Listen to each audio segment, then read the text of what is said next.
Muli po, isang mapagpalang umaga po sa ating lahat. Sa darating na mundo tayo manalangin. Tango niyo po sa inyong likuran, ang inyong abang lingkod, upang ang inyong kalwalhatian ang kanilang makita at hindi ang aming sarili. Amen.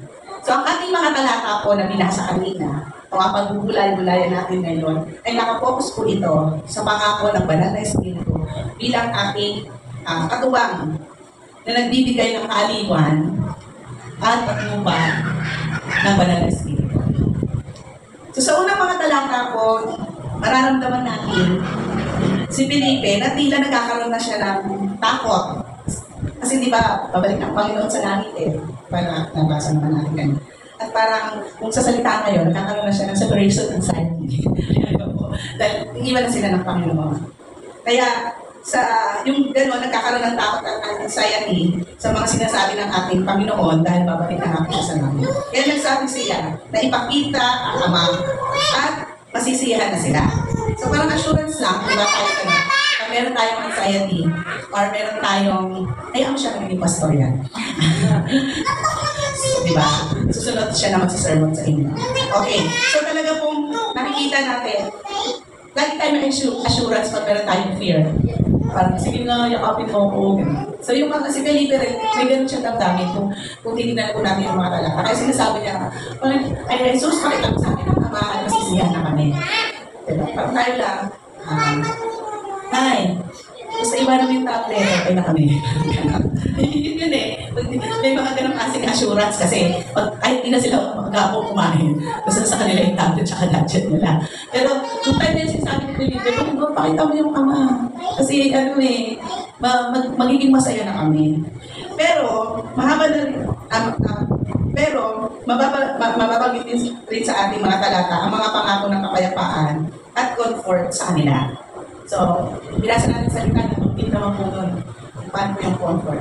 At hindi naman pag-abandon na sa kanila ang pag-alis ni Jesus. So, hindi naman tayo nag-abandon. Parang ito lang yun. Siguro sa kasalukuyang po natin, buhay natin ngayon, parang, mga anak, aalis muna ako. Pero hindi naman ibig sabihin, inabandonan niyo yung pamilya, yung asawa, kasi magtatrabaho ako sa ibang bansa. Pero ang assurance niyo, di ba, pabalik po. So, ganun yung assurance ng Panginoon din. Yung pag-alis niya, hindi yung pag-abandona na iiwanan na niya yung mga disipulo. Diba? Dahil may ibigay ang Panginoon. Of course, magsusugo ang Diyos na makakatulong nila. Ito ang Banal na Espiritu. Kung saan ang Banal na Espiritu ay isang banal na presensya na nasa ating pananampalataya. Kung saan tayo ay ma-empower at makikilala at sumusunod sa kalooban ng Diyos. Ngayon, pag-aralan natin ang kalikasan ng Banal na Espiritu Santo bilang banal na presensya na sumasa atin. So, hindi naman siya basta, ay hindi, nandiyan ka lang. Hindi siya basta-basta gano'n. So, ano nga ba ang misconception pag sinabing Holy Spirit? Isang internal influence or parang misconception po parang pag Holy Spirit multo.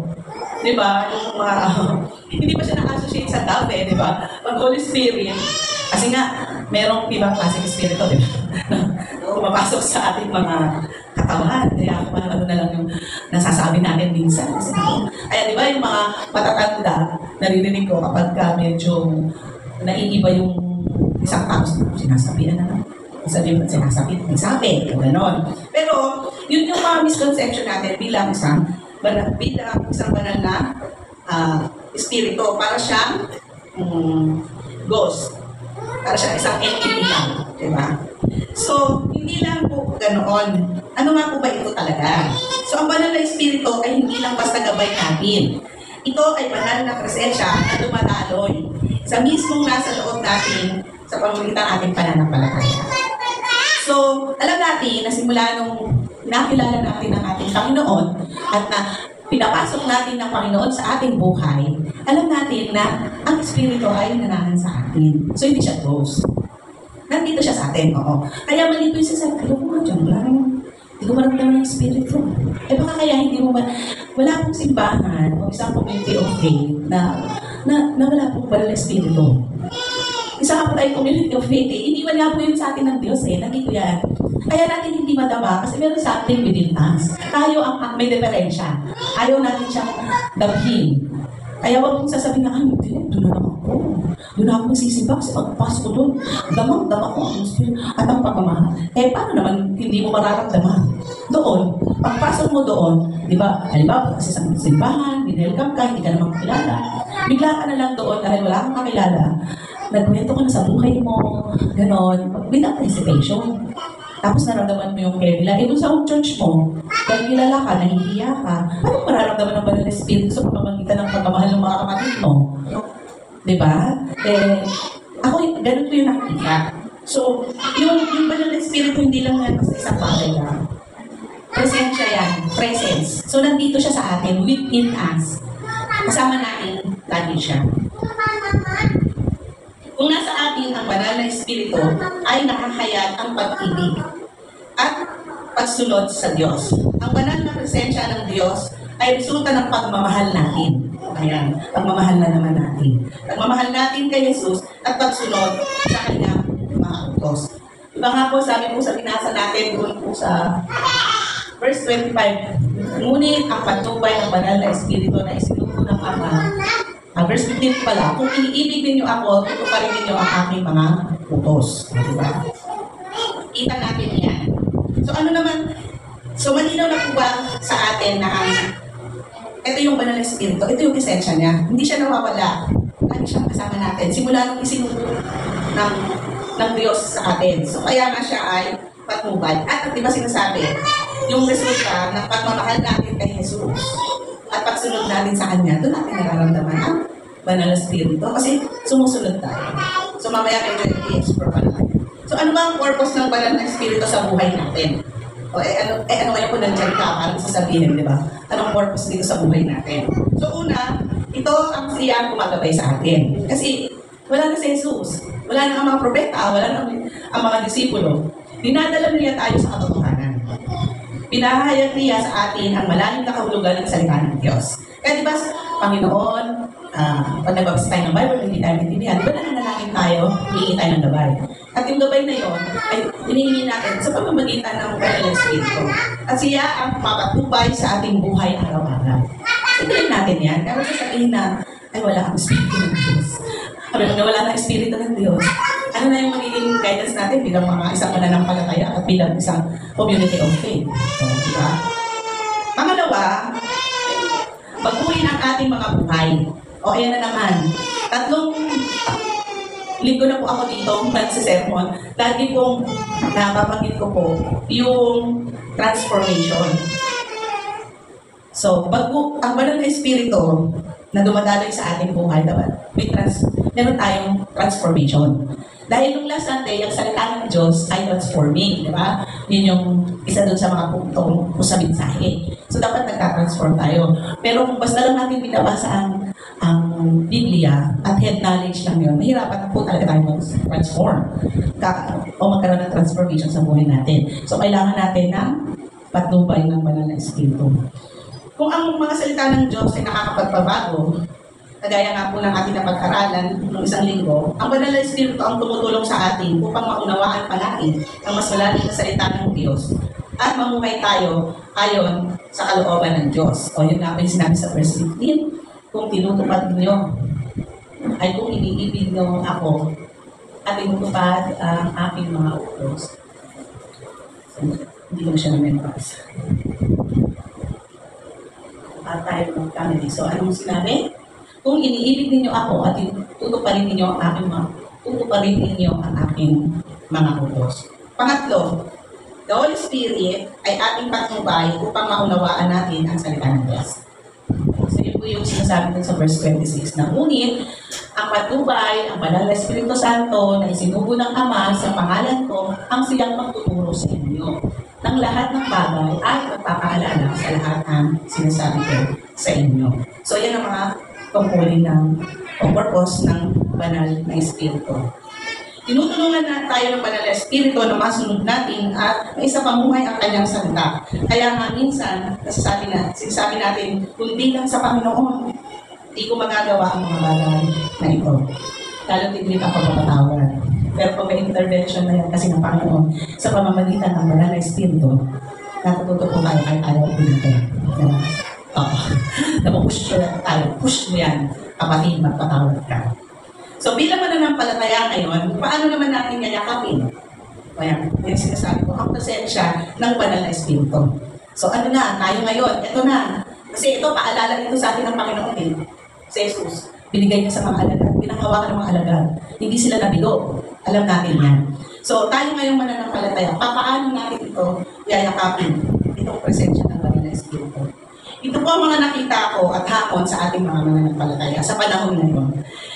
Bilang tayo ang makabagong disipulo ng Panginoon, una, hayaan natin na ang banal na Espiritu ang siyang gumabay o mag-lead sa ating buhay. Paano? Maging sensitive tayo sa kanyang presensya. Kasi minsan, may sinasabi na sa atin ng Panginoon, di lang natin pinapansin. Tapos naiinis tayo, bakit ko na ito pinapanalangin? Lord, bakit wala pa? Simple lang naman ito panalangin ito. Magkaroon na po ako ng kotse. Di ba? Kaya nga hindi binibigyan, yun ang sagot na sa'yo ng Panginoon. Hindi kita bibigyan ng kotse, baka yan ang maging bitya ng buhay mo. So hindi kasi tayo nagiging sensitive. Minsan naman po sa trabaho. Pinanalangin ko to, ganyan. Ayaw ng Diyos doon. Ayaw ka na sa graveyard, yung mga trabaho. Kasi, gagamitin ka pa ng Diyos sa maraming bagay. Kasi baka pag nandun ka na, kung ano mangyari sa'yo. Di ba? Magkakasakit ka dahil hindi ka naman sanay na nagpupuyat, tapos magtatrabaho ng pupuyat. Gusto mo doon kasi sabi ng mga friendship mo, malaki ang sweldo. Hindi nga eh. Kasi gusto ng Diyos na maramdaman ka pa doon sa simbahan. At meron pa ibang ministry, kaya ayaw ng Diyos na nagpupuyat ka. Kung maaari ang trabaho mo, walang satsan. Ano mo ba yung satsan? Saturday, Sunday po. Satsan po. Hindi, satsan. Dati rin, ay may satsan ka. Narinig ko lang lagi yung sa home church ko. Pinasatsan na yan. Yung pala Saturday, Sunday. Sabi ko, ay may satsan na yan. So, ginagamit ko na rin. Saturday, Sunday. Pero pili tayo ng pilit doon. So, para mayakap natin siya ngayon. Yung mga ganyang klase, yung gabay, at yung leading ng Panginoon. Maging sensitive po. Ay, who's leading ng Panginoon sa ministeryo ng church? Ito po. Meron po ako pinag-assignan si CM sa akin. Sa totoo lang po, mga unang linggo ko, 2 lang po kami. Sumunod, 3. Sumunod, lagi na lang kami 3. Sobra po talaga. Umiyak ako sa Panginoon kasi, Lord, ganito na lang po ba kami? Pero alam niyo kung ano po pinag-press ng Panginoon at ang banal na Espiritu at minessage ko rin po sa kanila. Dahil dati, napakalaking simbahan ko. Napakadami nito. At part ito ng history, hindi lang ng UCCP, kundi lang isa pang mas malaking simbahan bago tayo naging UCCP. 100 years na sila eh. Nagsabi pa ako, Panginoon, 100 na po ba? Pag ang simbahan po ba, nag-100 years na, mamamatay na rin po ba? Kasi di ba yung tao? Pag habang tumatanda, nanghihina. Nagkaroon talaga ako ng ganun kasi dahil ko nakikita simbahan na, Lord, 89, 86, bakit parang mamamatay na yung simbahan? Ganun po ba yun? Kasama po ba yun ang age? Pero alam niyo, ang pina-impress sa akin doon, Lord, bigyan mo ko, papatuloy ba ako dito? Pero sabi ng Panginoon, nung may pray ko, go lang. Then, sa pag-aaral po ng sermon ko every Sunday, pinakita ng Panginoon, ang challenge din po ito sa atin. Kung tayo malungkot na gano'n. Kasi alam niyo po kung bakit. Malamang po, hinahanda po tayo uli ng Panginoon. Ayaw na po tayong bigyan ng mga bata dito nang wala namang natuturo, nang wala namang nai-equip. Kaya sabi ko sa kanila, pag sumikapan natin, gawin natin yung ating kukunin bilang isang mananampalataya. Pag insensitibo tayo sa linig ng Panginoon, then after 6 months, 15 na kami, nag-anniversary, dumating yung mga membro. Tapos, pati sa giving, kahit sobrang liit po talaga. Sobrang natatawa po sila dun sa office. Kasi, not even 500s, but still, that is the 22% of their giving. Sa totoo lang, challenge ko silang ganon.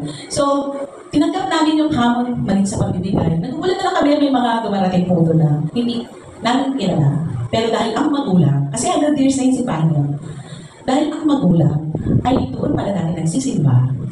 Namatay na ang magulang in memory of lolo nila. Dumating, nagpakilala, kami po yung ganito, pero nandito na po kami, because po kami taga-ganyan, ganyan. Nagulat kami, nag-iwan siya, malaking pera po binibigay sa akin. Kaya po nakapag-celebrate ko ng bilang pasasalamat at mag-celebrate ko ng bonggang anniversary at nakapagpakain po kami sa community dahil po doon. See? Kaya sabi ko, wala tayo isang taon. Sabi ko sa kanila, pero nandyan na. Kaya maging sensitive lang po tayo. Kung tayo biglang malungkot o may tala sa mga bagay, bagkus, gawin natin yung kasi ng banal na espiritu sa atin bawat isa. I-challenge natin yung sarili natin. Meron din po ako sa simbahan. Ano ba sinasabi sa'yo ng Panginoon sa pamamagitan ng banal na espiritu? Ano ba reklamo ka? Walang nagtuturo na sa anak mo, lumaki na sa Sunday school, tapos yung anak mo nalulungkot ka. Eh bakit hindi ka kaya magturo ulit? O di na challenge. Ay, tuturuan ko yung mga anak ko din. It's okay. O sige, dalawa yun. Kumapag kayo ng anak. Nangyari ito talaga lang na kinikwento ko. Kailangan niyo ba? Banal na espiritu ako kumilos. Gawin ka lang ng tama. O ngayon. O marami na mga. Meron lang tayo din. Smile tayo, chill tayo, pero gumawa tayo kasi pag hindi tayo nagawa, like sabi ko na, nasa Diyos ang awa, nasa tao ang gawa. Kung anong itinanim, yan, very good ka siya kaanin. Di ba tayo mag-aanin, hindi na tayo tatanim. So, hayaan natin na yung banal na espiritu, maging sensitive tayo. At kumilos ito sa pamamagitan nga ng pag-aaral natin ng salita niya at mararamdaman natin yung gabay. Dahil ganon, hindi si pastor, hindi yung kakayanan nyo, hindi din yung kakayanan natin ng bawat isa sa atin. Bahagi lang tayo, so daluyan lang tayo. Kaya maging sensitive tayo sa kanyang presensya. Pangalawa po, patuloy tayong sumunod sa salita ng Diyos at magmahal. Kaya na naman po tayo. Pangatlong beses na po dito, magmahal. Kasi ang Diyos ang unang nagmahal sa atin. Wala itong klase ng pananampalataya natin ngayon. Ang ministerong pagkakatiwala ang Panginoon kung hindi niya tayo unang minahal. So, kailangan natin na sumunod sa salita ng Diyos. Magsumikap tayo, hindi naman po tayo perfect. Lamang perfecto. Pero alam ng Diyos, yung heart natin, nagsusumikap tayo para sundin yung salita niya. Ang patuloy nating pagmamahal at pagsunod sa kanyang salita ay siyang pundasyon upang madama natin ang presensya ng Diyos sa kanyang at kanyang patnubay. Pangatlo, magtiwala tayo sa tulong ng banal na espiritu na tayo ay magagabayan upang mabago ang ating mga puso at isipan para ang mga bagay na sa tingin natin na di natin kayang gawin ay magagawa natin. Di ba sabi nga ni Juan Flamer, let's do it. Tyra, let's do it for the Lord. Di ba? Nandiyan lang kasi ang salita ng Diyos, ano lang yan din. Akalat-kalat lang sa tabi-tabi. Minsan hindi mo na kailangan magbasa ng Biblia para yung salita ng Diyos ay makita mo. Wisdom is anywhere. Magaling sa Panginoon. Kung minsan tumingin ka lang sa kasama mo, magsalita lang siya, nandun ang wisdom. Pero hindi ko po in-encourage na huwag po kayo magbasa ng Bible. Sabi ni Dean, lahat daw ng hindi ako, baka po iba yung madampot yun sa mga nakakasalubong. At pang-apat po, maging mapanalanginin tayo. Ipanalangin natin na araw-araw o sa bawat buhay natin ay gabayan tayo ng banal na espiritu upang makasunod tayo sa kalooban niya. Prayer. Nanalangin. Sino po dito na nanalangin? Kumakain lang kayo nanalangin. Ayan. Huwag po natin, prayer is also a way of life din po natin yan. Hindi naman po kailangan talagang nakaluhod kayo or pero nasa gym kayo, pwede kayo manalangin. Pwede nyo katagpuin ang Panginoon sa anuman tayo dako naroon. Sa Biblia, sa Old Testament, sa puno, di ba? Si Moses sa puno, sa pamamagitan ng mga sakuna, doon nagpapahayag ng Panginoon. Sa atin, ngayon, dahil tayo mga bagong siglo, more personal yung sa atin. Kasi yung kapahayagan ng Panginoon kay kapatid na Fe, ay iba sa kapahayagan ng Panginoon sa kapatid na Moses at Irene, di ba? Kaya kahit po sa family counseling, pag sasabi po sila sa akin, at hingi po opinion ko, lagi nyo pong iisipin, bawat pamilya ay unique. Yung ubra sa akin, hindi ubra sa'yo.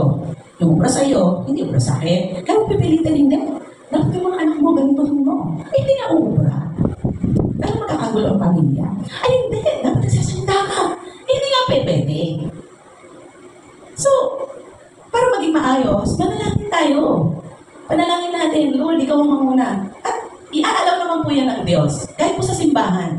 Tandaan nyo po, iba-iba po tayo dito. Iba ng kultura, iba ng nakalakihan. Tapos magsasama-sama po tayo sa isang community of faith. Riot po talaga yan. Kapag hindi natin hinayaan yung presensya ng banal na espiritu para i-unite po tayo. So maging papanalangin po tayo. Bilang pagtatapos po, nais ko pong sabihin sa inyo, pagkatiwalaan natin ang kapangyarihan ng Diyos sa pamamagitan ng banal na espiritu. Kung paanong naranasan ito ng mga disipulo noon, ay mararanasan din natin siya ngayon. Na hanggang ngayon ay kumikilos ang banal na espiritu sa ating buhay. Kaya yung grabe, no? Ako, share ko lang lately. Talagang alam ko na sa planning po ng CF at CYM, kumilos ang banal na espiritu doon. Kasi wala po kami po ni Pastor Pavel ang worker na nandoon. Tapos pareho po kaming speaker siya sa opening up po doon sa devotion. Hindi po kami nag-usap. Sa totoo lang, kahit sabi anong gagawin mo, usually mahilig ako sa ganun lalo na kung hindi ako yung una. Yung sa susunod akong araw, kasi gusto ko dumugtong siya. Hindi namin nagawa ni Pastor Pavel kasi lipatan eh. Hindi kami nag-ausap ni Pastor Pavel. Ay, Pastor Pavel, alis na ako. Sila nagbababa pa ng tapos saka pa sila papunta ng Tagaytay. Pero natuwa ako kasi isang verse. Pareho kami nasa Proverbs 16, pero hindi kami nag-conflict. Alam mo bakit? Kasi siya, Proverbs 16, 1-3, ang text niya. Ako, ang text ko, Proverbs 16, verse 9. Di ba? Yun ang kilos ng banal ng espiritu. Yung ganung bagay. Na, hindi naman kayo nag-usap, pero di ba? Nandun nararamdaman mo. Nandoon ang presensya ng Diyos. Kaya kung kumilos siya noon, panghawakan natin, nakikilos din siya. Pero paalala lang po, siguraduhin niyo po na ang kumikilos sa inyo yung banal na espiritu. Baka kung anong klaseng espiritu po yan, ay mapaparibara po talaga tayo. Kaya kailangan po, nagbabasa pa rin ng Biblia. Kasi yun po yung magpapatunay na ito, biblical ito, tama yung ginagawa ko sa tulong ng banal na espiritu. Patuloy din tayong magtiwala sa gabay ng Espiritu Santo sa buhay natin. Hindi lamang sa personal, maging sa ating pamilya, simbahan, at komunidad. Hindi lang gumagabay, kundi pangunahan din tayo ng banal na Espiritu sa ating mga gawain. Lalo tigit sa pinagkatiwala niya sa ating ministeryo, which is itong community of faith. Pagkatiwala natin sa Panginoon. At hayaan natin kumilos ang ating community of faith na sumusunod sa banal na espiritu. Muli, ang pag-asa at pagtitiwala sa Diyos sa pamamagitan ng banal na espiritu ay laging gumagabay at nangunguna sa atin. Hindi tayo nag-iisa. Kasama natin ang Diyos. Ito ang mensahe ng Diyos sa pangalan ng Ama, ng Anak, at Diyos ng manlilikha, manunubos, at diwang banal. Amen.